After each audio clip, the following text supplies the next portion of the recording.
Hi, this is Revathi. Welcome to అందమైన కథల పొదరిల్లు. Video చూస్తున్న ప్రతి ఒక్కరికి, అలాగే లైక్స్ కామెంట్స్తో ఎంకరేజ్ చేస్తున్న వారందరికీ నా హృదయపూర్వక ధన్యవాదాలు. ప్రేమ మనసులు ఎపిసోడ్ నెంబర్ 120. సోఫాలో అశోక్ కొడిలో పడుకున్న రేణు నిదానంగా కళ్ళు తెరిచి చూసేసరికి వెంకటమ్మ అందరికీ స్వీట్స్ పంచటం, అందరూ సంతోషంగా ఉండటం చూసి ఆశ్చర్యపోతూ నిదానంగా లేచి కూర్చొని, నాకు ఏమైంది అశోక్, అందరూ స్వీట్స్ తింటున్నారు దేనికి అని అడుగుతుంది. ఈ స్వీట్ తిను రేణు, చెప్తాను అని అశోక్ రేణుకి స్వీట్ తినిపించి, నువ్వు తల్లివి కాబోతున్నావని డాక్టర్ చెప్పారు అని అంటాడు. ఆ మాటకి రేణు సంతోషంతో ఆశ్చర్యపోతూ, నువ్వు చెప్తున్నది నిజమేనా అశోక్ అని అడుగుతుంది. నిజమే రేణు, అందుకే ఈ సంతోషమంతా అంటాడు. పూర్ణ రేణు దగ్గరికి వచ్చి కూర్చొని, అనుకున్నట్టుగానే మమ్మల్ని నాయనమ్మ తాతయ్యని చేస్తున్నావు రేణు. ఈ ఇంట్లో చంటి పిల్లల కేరింతల కోసం మొగవాచిపోయిన మాకు ఈ తీపి కబురు వినగానే మా సంతోషాన్ని మాటలో చెప్పలేకపోతున్నాను అని అంటుంది. అవునమ్మా రేణు, నువ్వు తల్లివి కాబోతున్నావనే విషయం వినగానే మా ప్రాణాలకు ప్రశాంతత కలిగింది అంటాడు చక్రవర్తి గారు. రేణు వాళ్ళ మొహాల్లో కనిపించిన ఆనందం చూసి సంతోషపడుతూ, ఆఫీస్లో అకౌంట్స్ విషయం గుర్తొచ్చి, ఇప్పుడు జగదీష్ విషయం బయట పెడితే ఆనందంగా ఉన్న వాళ్ళని బాధ పెట్టిన దాన్ని అవుతాను అని అనుకొని సంతోషంతో వెలిగిపోతున్న భారతీ మొహాన్ని చూస్తుంటుంది. నేను మేనత్తని అవుతున్నందుకు చాలా సంతోషంగా ఉంది రేణు అంటుంది భారతి. రేణు సోఫా నుంచి లేచి భారతి దగ్గరికి వచ్చి, మీరు ఈ బిడ్డకి మేనత్త కాదు వదినా, తల్లి అవుతున్నారు అని అంటుంది. ఆ మాటలకి అందరూ ఆశ్చర్యపోతుంటారు. ఏంటి రేణు నువ్వనేది, నీ బిడ్డకి నేను తల్లిని కావడం ఏంటి అని అడుగుతుంది భారతి. నేను చెప్తున్నది నిజమే వదినా, ఈ బిడ్డని మీకు దత్తత ఇస్తే అప్పుడు మీరే కదా ఈ బిడ్డకి తల్లి అయ్యేది అని అంటుంది.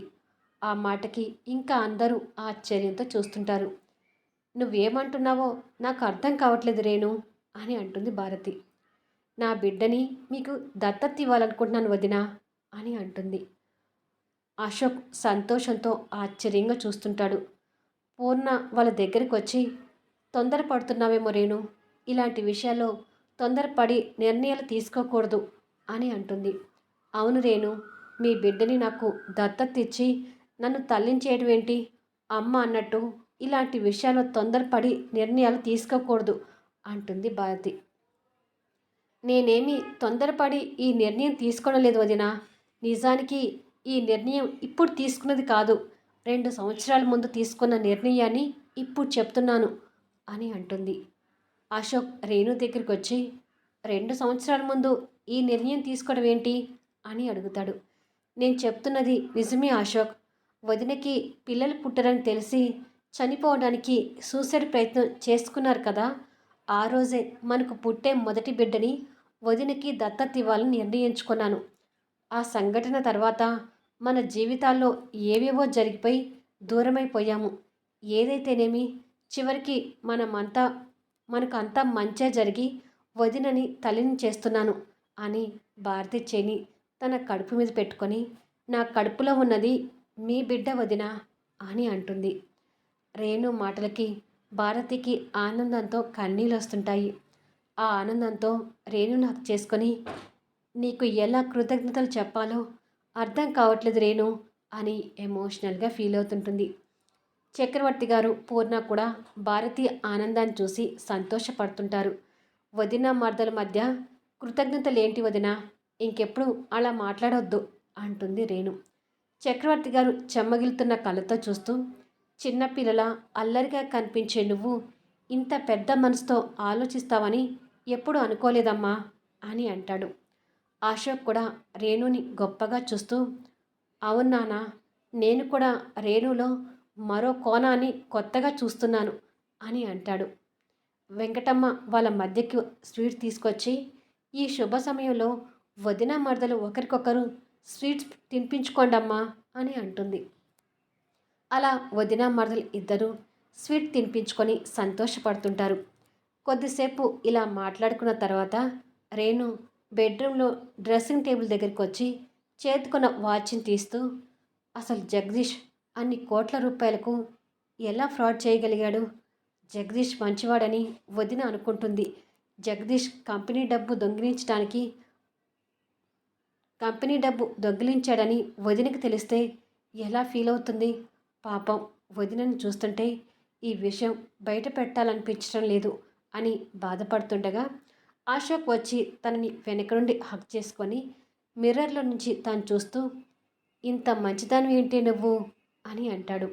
రేణు కూడా మిర్రర్లో నుంచి అశోక్ని చూస్తూ, ఈ దెయ్యం రాక్షసి మంచితనం అర్థం చేసుకోలేకనే నన్ను వదిలించుకోవాలనుకున్నావు కదా అని అంటుంది.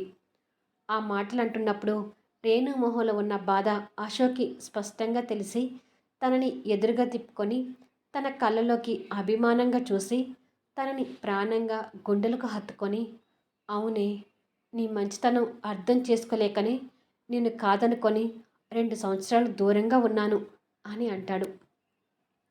ఆ సమయంలో అశోక్ కన్నీళ్ళు రేణు భుజం మీద పడినట్టుగా రేణుకి స్పర్శ తెలుస్తుంది. వెంటనే రేణు అశోక్ మొహాన్ని చేతులకు తీసుకొని నుదుటిన ప్రేమగా ముద్దు పెట్టి, నువ్వు ఇలా కన్నీళ్ళు పెడుతుంటే నేను అసలు తట్టుకోలేను. నేను ఇలా చూస్తుంటే నాకు కూడా కన్నీళ్ళు వస్తున్నాయి ఆఫీస్ బాయ్ అంటుంది చెమ్మగిల్లుతున్న కన్నీటితో. ఎమోషనల్లో కూడా రేణు ఆఫీస్ బాయ్ అని పిలిచేసరికి అశోక్ మొహంలో నవ్వు కనిపిస్తూ, సరేలే, ఇక నేను కన్నీళ్ళు పెట్టుకోను.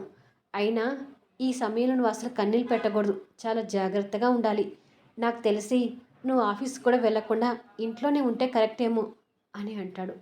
రేణు మనసులో ఆలోచిస్తూ, నో, నేను ఇంకా ఆఫీస్ వదిలేసి కూర్చుంటే కంపెనీ ఏమవుతుందోనని భయంగా ఉంది అని మనసులో అనుకొని, అయ్యో అశోక్, అప్పుడే నాకు 9 నెలలు వచ్చాయా ఆఫీస్కి వెళ్లకుండా ఇంట్లోనే ఉండటానికి? నా ఫ్రెండ్ ప్రియాంక గైనకాలజిస్ట్ కదా, తన సలహాలు తీసుకుంటూ ఆరోగ్యం మీద కేర్ తీసుకుంటాను అని అంటుంది. సరే, నీ ఇష్టం, కానీ నీకు ఇబ్బందిగా ఉంటే మాత్రం ఆఫీస్ విషయాలు పక్కన పెట్టి ఇంట్లోనే రెస్ట్ తీసుకోవాలి అంటాడు. సరే, ఇంతకీ బావగారికి అక్కకి ఫోన్ చేసి ఈ విషయం చెప్పావా అని అడుగుతుంది. లేదు, ఇంత సంతోషకరమైన విషయాన్ని ఫోన్లో పంచుకోవడం ఇష్టం లేదు. వంశీ వాళ్ళ కోసం అమ్మ స్వీట్ తయారు చేస్తుంది, ఆ స్వీట్ తీసుకొని వెళ్ళి మన స్వీట్ కబుర్ పంచుకుందాము అని అంటాడు. నిజమే, డైరెక్ట్గా వెళ్ళి చెప్తే ఆ ఆనందమే వేరు. అలాగే వచ్చేటప్పుడు ప్రియాంక దగ్గరికి వెళ్ళి ఒకసారి చెకప్ చేయించుకొని వద్దాము అని అంటుంది. సరే, అలాగే వెళ్దాము అంటాడు. ఈ శారీలో కంఫర్టబుల్గా లేదు, స్నానం చేసి డ్రెస్ వేసుకొని వస్తాను అని అంటుంది. కింద వెయిట్ చేస్తుంటాను, రెడీ అయ్యి వచ్చేయి అని చెప్పి వెళ్తాడు. రేణు కబోర్డ్ నుంచి డ్రెస్ తీసుకుంటూ ఉండగా సడన్గా అశోక్ వచ్చి రేణు బుగ్గ మీద గట్టిగా ముద్దు పెట్టి వెళ్తాడు. రేణు బుగ్గని తడుముకొని ఈడియట్ అని ముద్దుగా తిట్టుకుంటుంది. అదే సమయంలో జగదీష్ నీరజతో గొడవ పడుతూ, నీకేం తక్కువ చేశానని ఇలా గొడవ చేస్తున్నావు? బస్తీలో ఉన్న నిన్ను పెళ్లి చేసుకొని ఈ ఖరీదైన బంగ్లాలో తీసుకొచ్చి పెట్టాను, కారులో తిప్పాను, నగలు కొన్నాను, నీకు పిల్లలకి కోట్ల డబ్బును సమకూర్చాను, ఇంకా నీకేం కావాలి అని కోపంగా అడుగుతాడు. నీరజ అదే కోపంతో చూస్తూ, ఎవరికి కావాలి ఈ డబ్బు, కారు, బంగ్లాలు? నాకు మీ భార్యగా ఈ లోకంలో గుర్తింపు కావాలి. నా పిల్లలకు మీరే తండ్రి అని సమాజానికి తెలియాలి. మీకు పెళ్ళైన విషయం దాచిపెట్టి 15 ఏళ్ళ క్రితమే నన్ను పెళ్లి చేసుకున్నారని భారతి గారికి కూడా తెలియాలి. అసలు ఇదంతా ఎందుకు చేస్తున్నారో, మీ వెనక ఉండి ఇదంతా ఎవరు నడిపిస్తున్నారో ఆ దుర్మార్గుడి గురించి కూడా అందరికీ తెలియాలి అని అంటుంది. ఆ మాటలకు జగదీష్ కోపం తెచ్చుకుంటూ నీరజని కొట్టబోతుంటే, ఆగు అని శ్రీరామ్ గొంతు పెద్దగా వినిపిస్తుంది. దాంతో ఇద్దరు వస్తున్న శ్రీరామ్ వైపు చూస్తుంటారు. శ్రీరామ్ కోపంతో చూస్తూ దగ్గరికి వచ్చి, మా అక్క మీద చెయ్యి పడిందంటే ఆ చెయ్యిని విరిచేస్తాను అని అంటాడు. ఓ, అంత మొనగాడివి అయ్యావా అని కోపంగా అడుగుతాడు. నీ చెయ్యి విరగొట్టడానికి పెద్ద మొనగాడు కావాల్సిన అవసరం లేదు. ఈ బస్తీ శ్రీరామ్ చాలు. నీ దుర్మార్గాలు, నీ వెనక ఉండి చేయించే అతని దుర్మార్గాలు బయటపడే రోజు తొందరలోనే వస్తుంది. అప్పుడు చెయ్యి కాదు, వంశీ సార్, అశోక్ సార్ ఆవేశం ముందు నువ్వు, నీ వెనక ఉన్నవాడు భూమి మీదనే ఉండరు అని అంటుండగానే అకౌంట్ స్టాఫ్ నుంచి జగదీష్కి ఫోన్ కాల్ వస్తుంటుంది. జగదీష్ వాళ్ళిద్దరినీ కోపంగా చూస్తూ ఫోన్ లిఫ్ట్ చేసి హలో అంటూ బయటకు వెళ్తుంటాడు. శ్రీరామ్ ఏడుస్తున్న అక్కని దగ్గరికి తీసుకొని ఊరుకో అక్క, పిల్లలు స్కూల్ నుంచి వచ్చే టైం అయింది, నువ్వు ఇలా ఏడుస్తే నిన్ను చూసి పిల్లలు కూడా బాధపడతారు అని ఓదారుస్తుంటాడు. జగదీష్ అటు నుంచి మాటలు విని కోపంతో కార్ తీస్తూ ఆ రేణు ఎంత అడిగినా నా పేరు బయట పెట్టొద్దని చెప్పాను కదా, ఇలా ఎందుకు చేశారు అని సీరియస్ అవుతుంటాడు. మేడం మమ్మల్ని పోలీసులకు పట్టించే వరకు వచ్చారు సార్, అందుకే మీ పేరు బయట పెట్టాల్సి వచ్చింది అని అంటారు. ఛా, మిమ్మల్ని నమ్ముకున్నందుకు నా చెప్పుతో నేను కొట్టుకోవాలి అని తిట్టుకుంటూ ఫోన్ పెట్టేస్తాడు. ఇలా కొన్ని నిమిషాల తర్వాత జగదీష్ ఇంటికి చేరుకొని లోపలికి వస్తూ అందరికీ నా గురించి చెప్పి ఉంటుంది, ఇప్పుడు ఆ మేటర్ని ఏమని కవర్ చేయాలి అని అనుకుంటూ వస్తుంటే భారతి సంతోషంతో జగదీష్కి ఎదురొచ్చి బాబా మనం తల్లిదండ్రులు అవుతున్నాము అని అంటుంది. ఆ మాటలకి జగదీష్ అతని టెన్షన్ మర్చిపోయి చిరాకు పడుతూ ఏం మాట్లాడుతున్నావు అంటాడు. అంటే రేణు తల్లి కాబోతుంది బాబా, తన బిడ్డని మనకు దత్తత ఇస్తానన్నది అని అంటుంది. పూర్ణ కూడా వాళ్ళ దగ్గరికి వచ్చి అవును జగదీష్, ఇప్పటి వరకు తండ్రిని కాలేకపోయావనే బాధలో ఉన్నావు కదా, ఇప్పుడు ఆ బాధ తీరబోతుంది, రేణు ఆనందుల బిడ్డకి మీరు తల్లిదండ్రులు అవుతున్నారు అని అంటుంది. జగదీష్ వాళ్ళ మొహాలు సంతోషం చూస్తూ వీళ్ళని చూస్తుంటే రేణు అకౌంట్స్ విషయాన్ని బయట పెట్టలేదని అర్థమవుతుంది అని రేణు కోసం వెతుకుతుంటాడు. భారతికి అది అర్థమై రేణు ఇంట్లో లేదు బావా, రేణు ఆనంద్ ఈ కబ్బురు పంచుకోవడానికి వంశీ వాళ్ళ దగ్గరికి వెళ్ళారు అని అంటుంది. ఓ అలాగా అని జగదీష్ కూడా పైకి ఆనందం నటిస్తూ ఇంకేం మనం తల్లిదండ్రులు అవుతున్నాం, అది చాలు అని కోపంతో ఆలోచించుకుంటూ రేణు తల్లి కావడం కాదు, త్వరలోనే అది శవం అయ్యేటట్టు చేస్తాను అని మనసులో అనుకుంటాడు.